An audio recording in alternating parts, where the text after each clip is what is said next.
Breaking news is taking over the internet, and I promise you won't want to scroll past this. What happened has left fans stunned, the hip-hop community in complete shock, and the streets of New York buzzing like never before. Yes, Papoose, who is known for his loyalty, love for Remy Ma, and that picture-perfect ride-or-die image, was just arrested after a violent altercation that was reportedly all about a secret baby of betrayal behind it. Now, before you think this is just another celebrity couple feud, let me stop you right there. According to close insiders, the fight got so bad that police had to intervene, and witnesses claimed they had fist flu. Voices were raised, furniture was destroyed, and it all started with a revelation that has fans in a panic. According to sources, Papoose, who's been publicly supporting and loving Remy through thick and thin, found shocking messages and evidence that led him to confront her in an explosive scene that ended in complete chaos.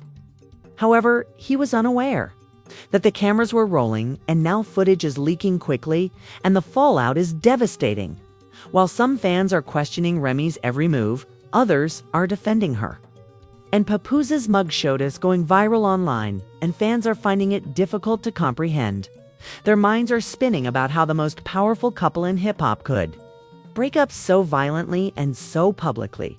But the real questions are, who is the baby's father? What drove Papoose, a man known for his calm, collected nature, to the brink of violence and arrest? Stay put, because what follows will blow your mind away. Get your popcorn ready, because this story is just getting started. The night had begun like any other, quiet, almost suspiciously so. It was one of those laid-back evenings in New York City, where the air feels heavy like it's carrying secrets. You're not supposed to in the world of Remy Ma and Papoose. Secrets were building like a storm that no one could have predicted. They had just returned from a low-key industry dinner where Remy was being honored for her hip-hop legacy. And Tapas had stood next to her the entire time, grinning and applauding proudly. On the outside, it was picture perfect, with cameras flashing, couples complimenting their bond, and even fans whispering relationship goals.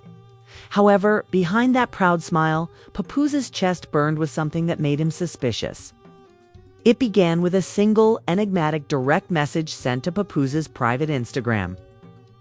He didn't confront her right away. Instead, he sat with the message, studied it, and reread it 100 times in the dark, replaying every moment of the last few months in his mind, the late nights, the canceled dinners, the quiet sobs he thought he didn't hear from the bathroom that night after the event as Remy removed her heels.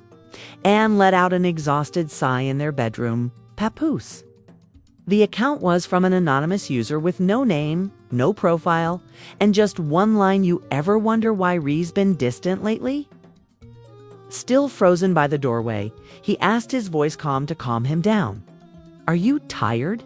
He asked. Yeah, she replied without looking up. That event was a lot. There was a long, cold, heavy silence before he dropped the phone on the bed in front of her screen, which was still glowing with that blurred photo and the anonymous DM open. What's this? Remy asked, staring at it with a blank, cold pause and a scoff. Believe some random internet hater over me, but Papoose wasn't buying it tonight. I'm not asking what they said, he growled. I'm asking what you're hiding. And that's when it all started to fall apart. Remy had been acting strangely, not in public, but behind closed doors.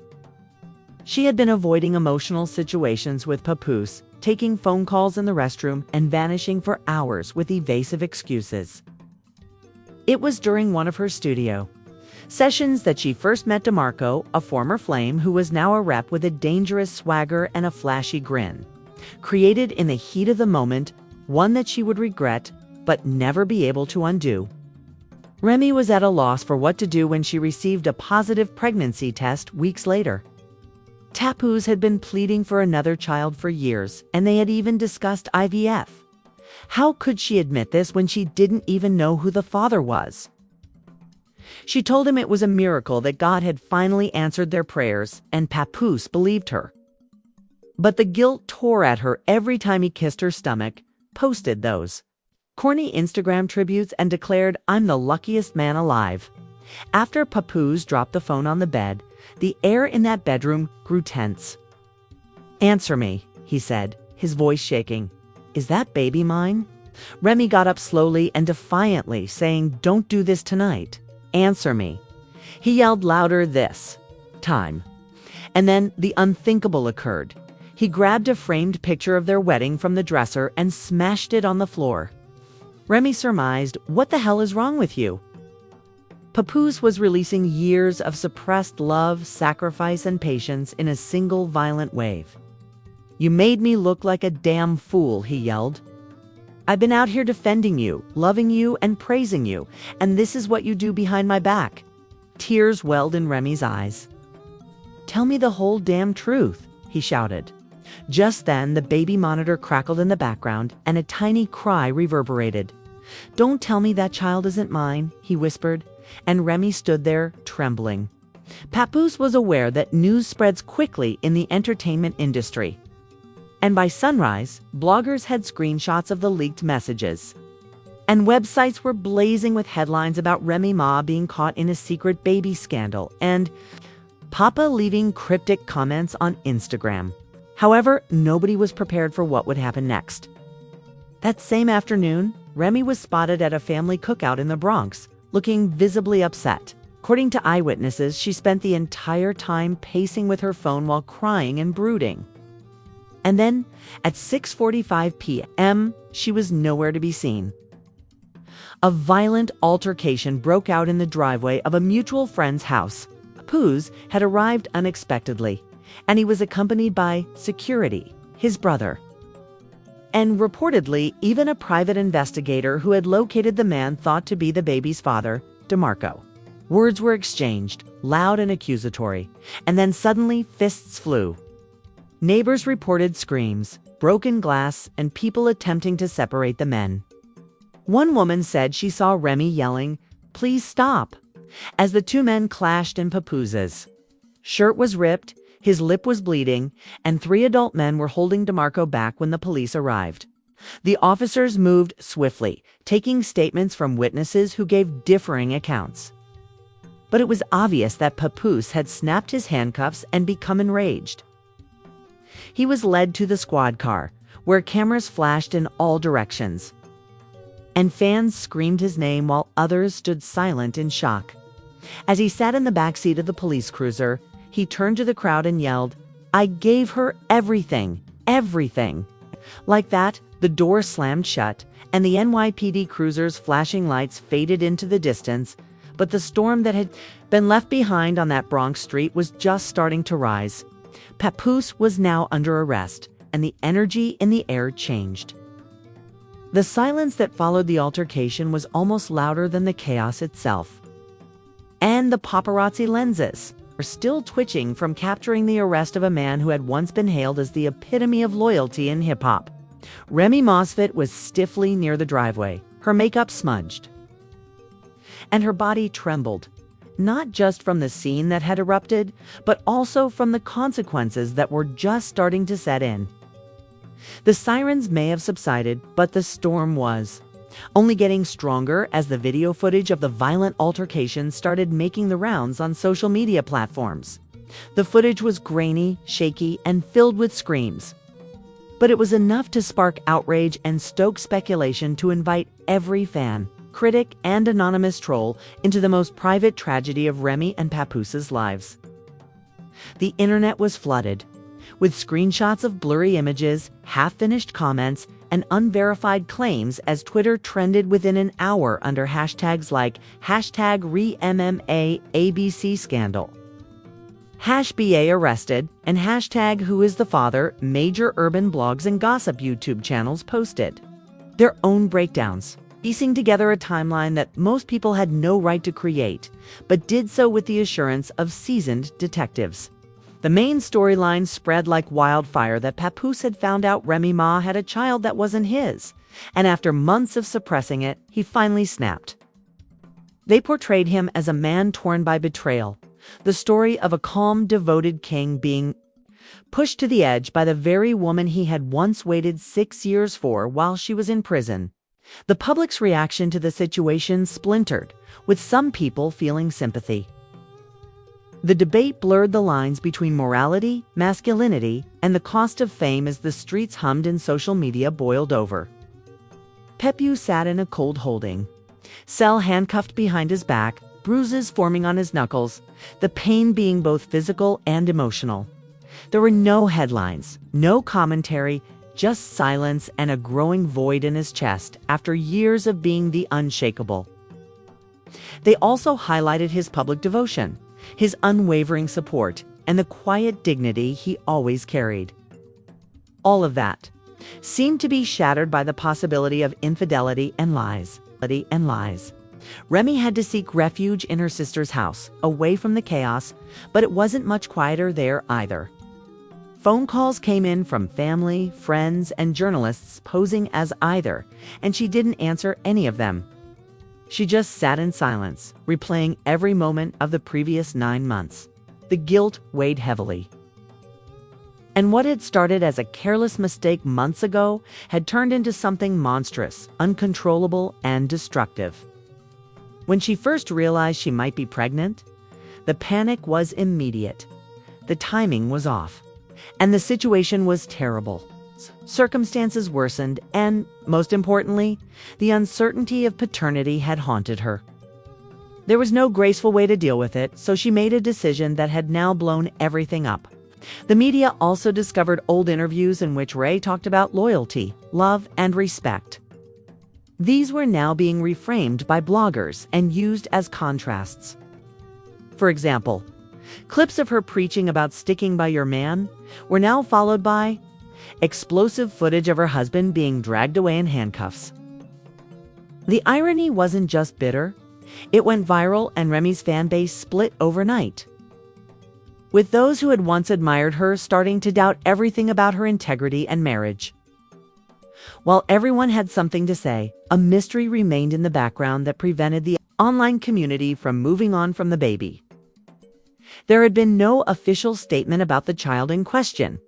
No photos, no names, no confirmations. But now blog sites started looking into an old man named DeMarco, whom Remy had once been loosely associated with during a recording session. Her motherhood. She wasn't just being judged. She was being tried in the court of public opinion, and she didn't really have a chance to defend herself. He was dragged into the spotlight when a picture of him holding a baby appeared. The timestamps, though they weren't verified, matched. The timeline of Rhee's pregnancy and the rumor went viral, according to unconfirmed sources.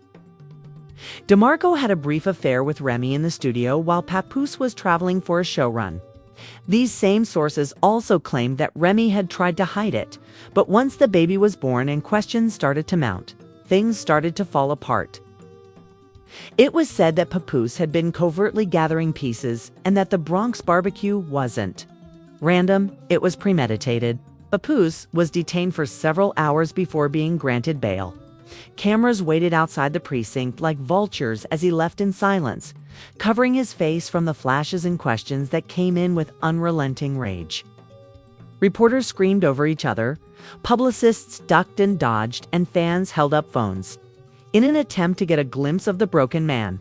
He didn't say anything, he didn't wave. He just walked forward, bearing the weight of 100 headlines and 1,000 dashed expectations. That night, he didn't go home, but instead vanished into the quiet of a hotel far from the city, where he stared at a reflection of himself in the mirror. Recognized that this was not the cool-headed strongman who had once proudly stood by Remy's side on red carpets, that this was a man who had battled to keep his marriage intact in front of the world, and that this was a man who was disillusioned, broken, and numb. Remy, on the other hand, was left in emotional lockdown. She had not been arrested or charged, but she felt imprisoned nonetheless. The media frenzy, the family backlash, and the betrayal etched on her husband's face were all around her like walls that she could no longer breach. No amount of pee or spin could make things right. What hurt most was not just the fact that she had built her life brick by brick, but that it had fallen apart in a single night. She had lost the man who had waited for her for years during her darkest days, and now he had vanished in his own darkness. The public collapse was followed by the private one. A loss of the baby's laughter in their shared home, the loss of those peaceful mornings that would never return, and thousands of messages pouring in, not of love, but of disappointment. The outcry only grew as fans demanded statements and TikTok theorists speculated about what would happen next. Some accused both parties of clout chasing, while others questioned whether any of the love they had displayed for years had been genuine at all. When Papoose's profile featured a single blacked-out Instagram story with no music or caption, fans flooded the comments section, asking whether it was a sign of heartbreak, withdrawal, or something bigger coming.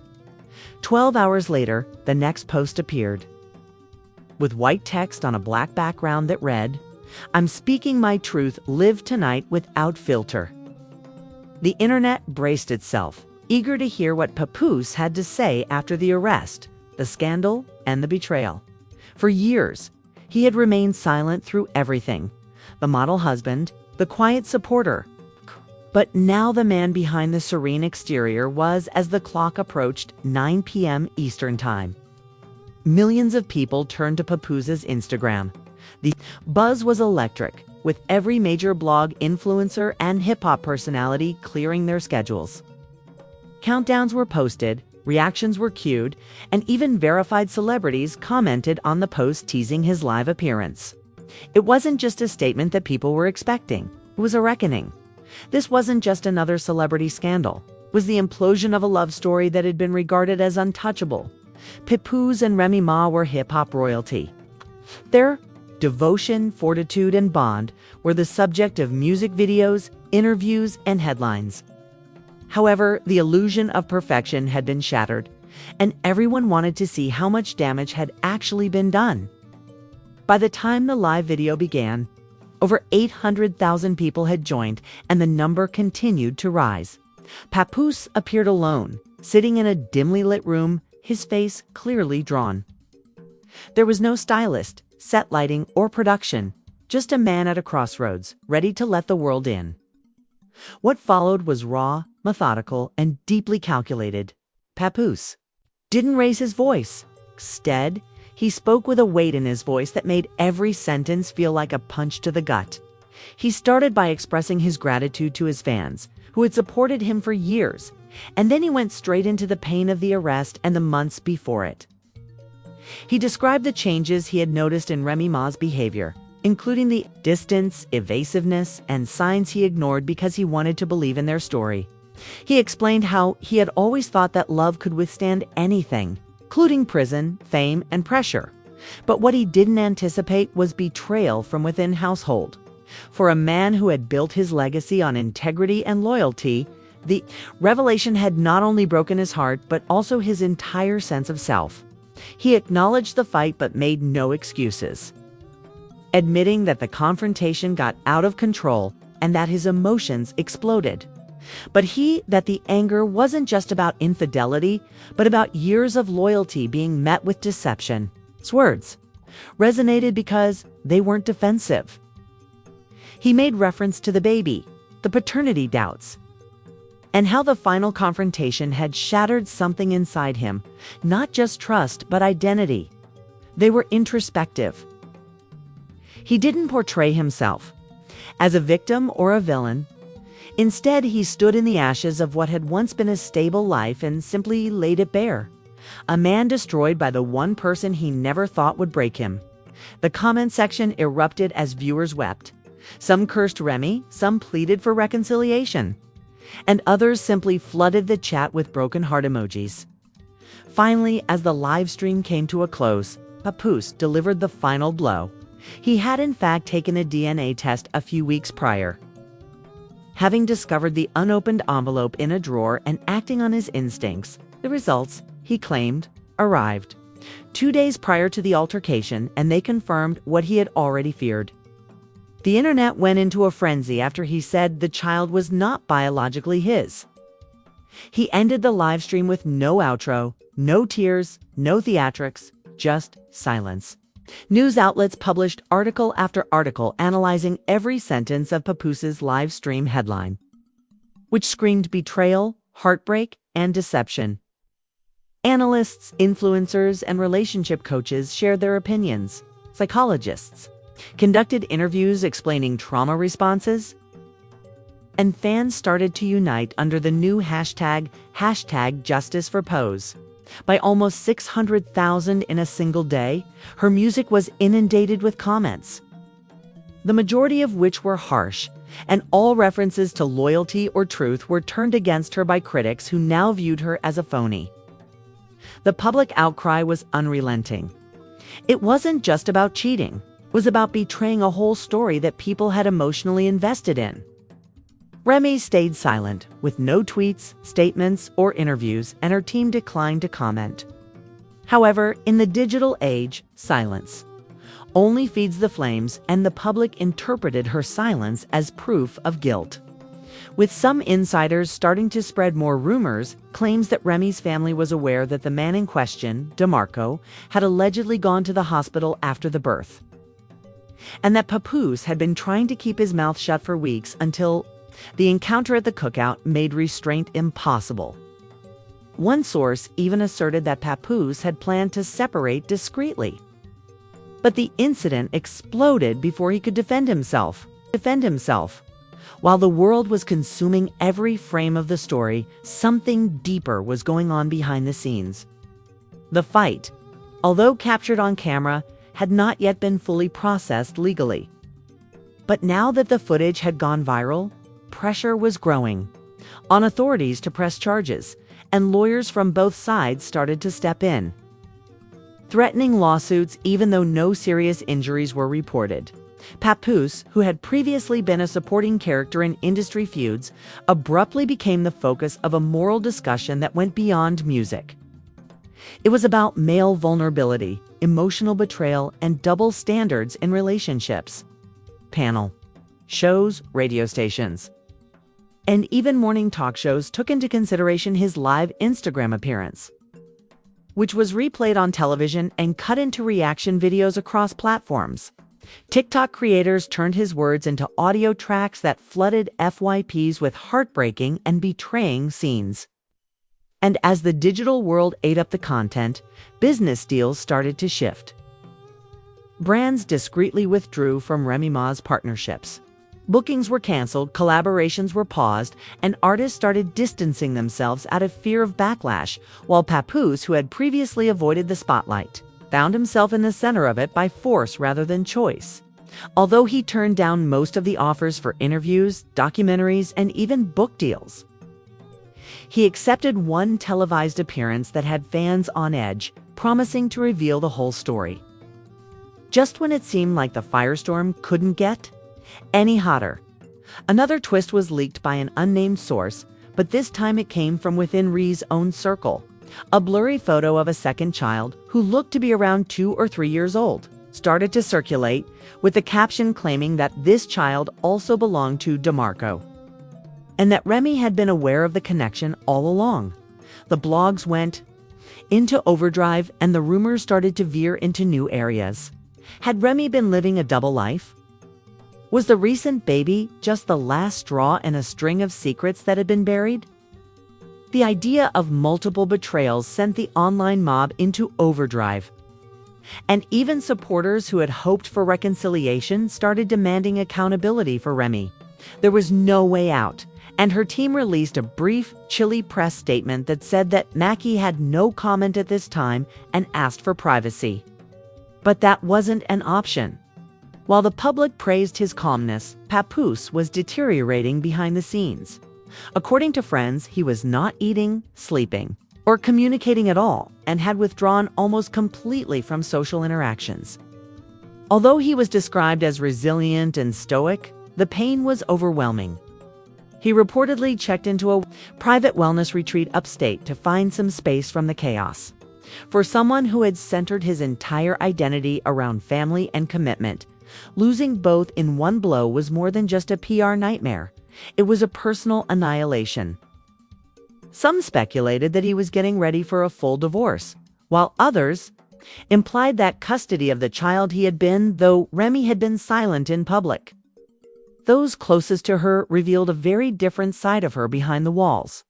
They said she was devastated, barely speaking, and overwhelmed by what had happened, not just a public average, but the realization that she had truly lost Peps, the one person who had supported her through everything.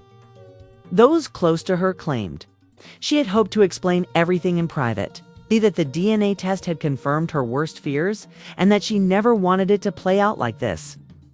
But fear, shame, and the speed of the internet had sucked away any chance for reconciliation.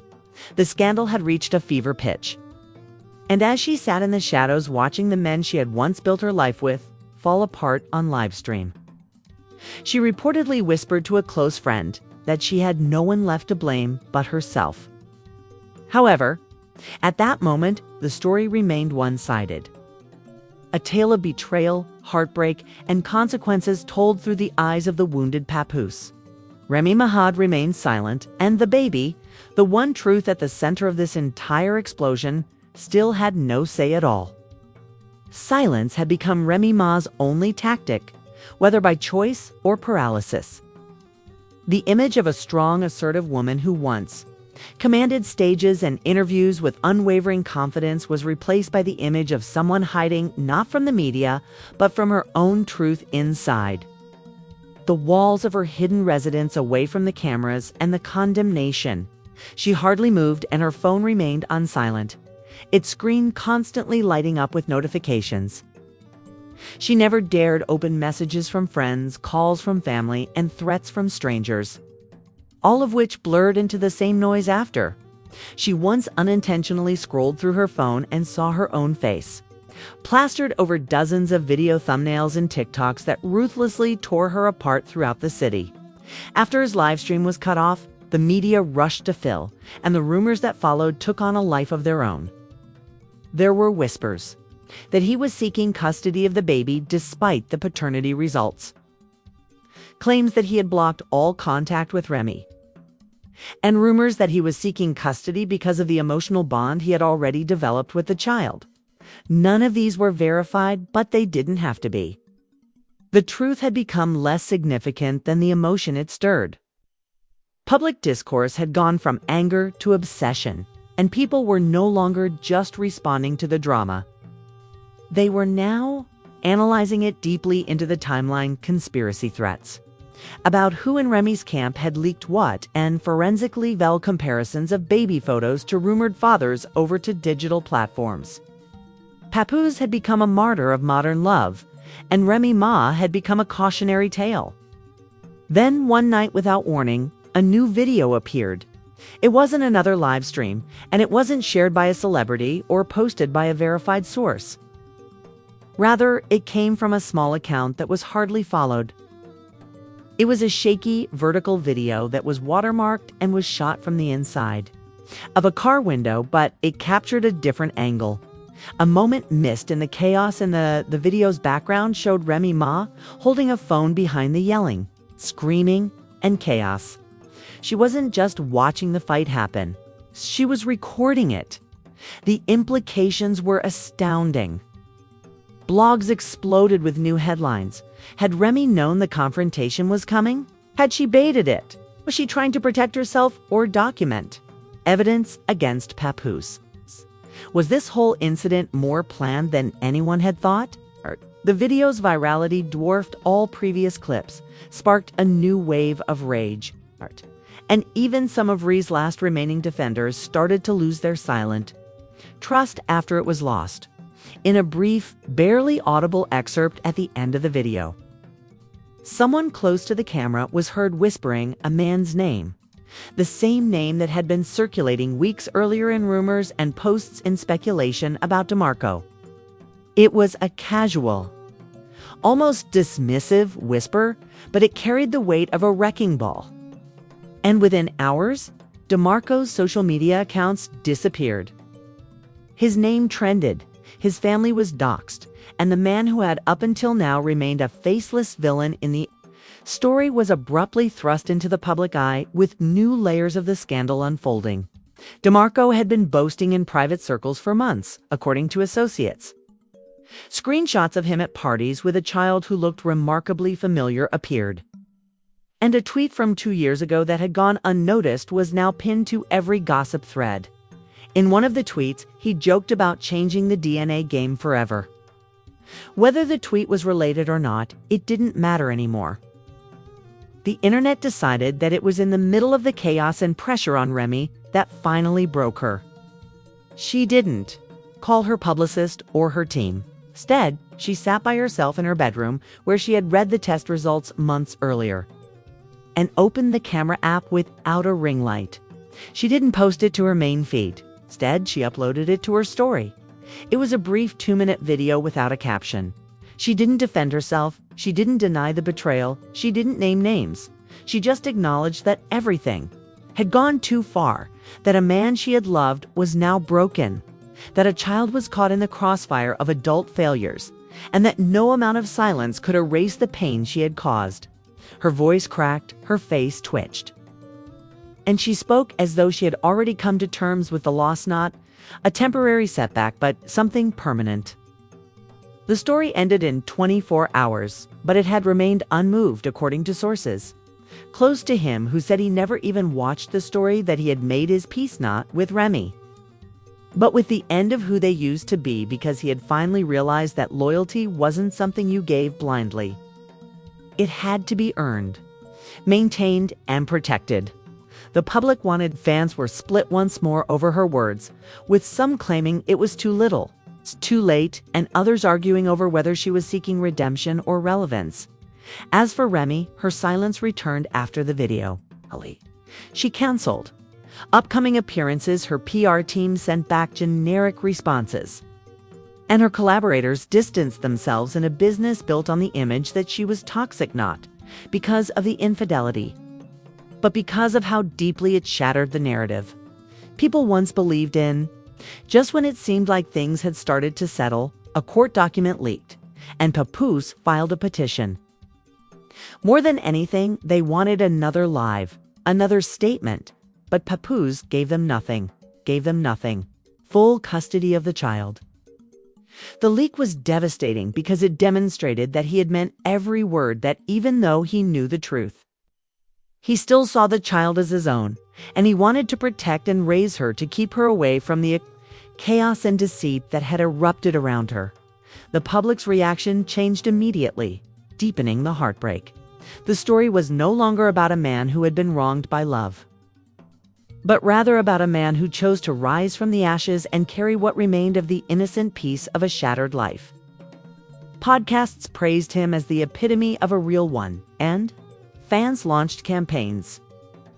In the days that followed, petitions appeared in Remy's name as well, demanding that brands acknowledge him, that the media give him flowers, and that his loyalty not be forgotten because of someone else's lies.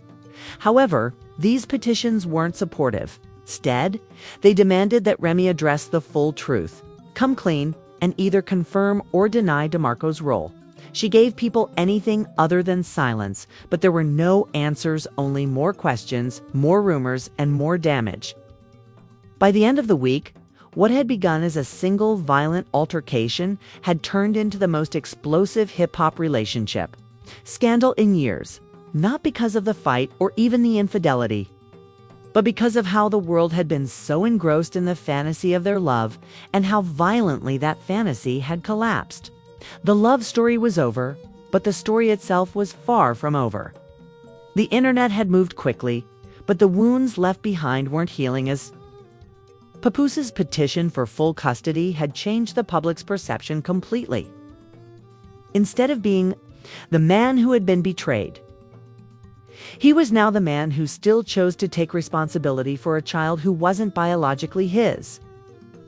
In a world full of ego and abandonment, his decision radiated something deeper than loyalty. It was a heartbreaking, brutal, and noble sacrifice. Changed the public's tone completely. He was no longer just the man who had been betrayed. Instead, he was the man who continued to choose to take care of a child who wasn't biologically his in a world full of ego and abandonment. His choice radiated something deeper than loyalty. It was a heart-wrenching, brutal, and noble sacrifice. And while the public applauded his actions, The media knew that there was still one more question that needed to be answered. Where was the truth?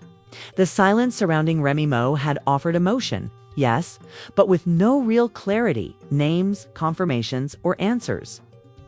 Even silence has its expiration date. Late on a Monday night, a leak surfaced. This time, it wasn't a video, tweet, or rumor, but rather a recorded voicemail. A source close to both sides gave it to a gossip podcast, and within hours, it was all over the internet. The voicemail, which was crackling with raw tension, showed Remy Ma speaking to an unidentified person, though most people thought it was her publicist. In the audio, Rhee's voice trembled with defeat and rage. She didn't plead for forgiveness, she didn't claim her innocence. And the internet broke again. Not because the truth was shocking, but because it was real, tangible, and irrefutable. And this time, no one could deny it. The rumors were over, the fantasy was buried, and the story was now called brutal fact. Remy Ma's supporters had diminished to a flicker despite her admission of the affair, which she made not in an apologetic tone, but rather as someone admitting something they could no longer carry inside.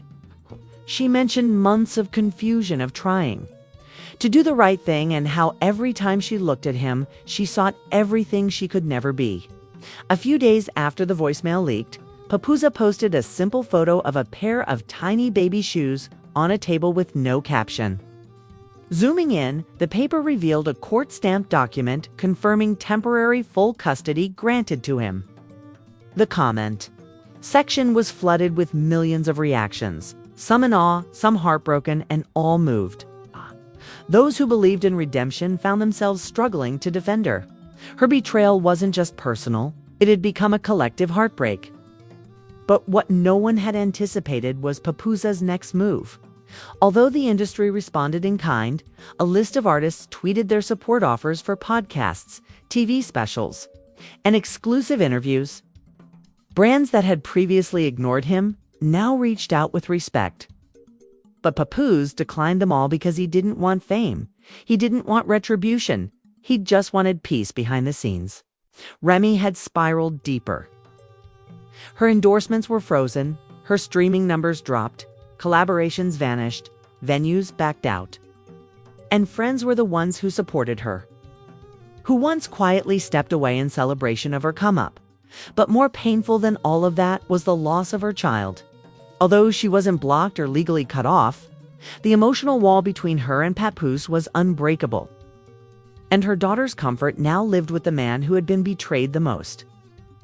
The media attempted to keep the drama going by teasing a follow-up scandal, searching for more voicemails, and pressuring side characters to speak out.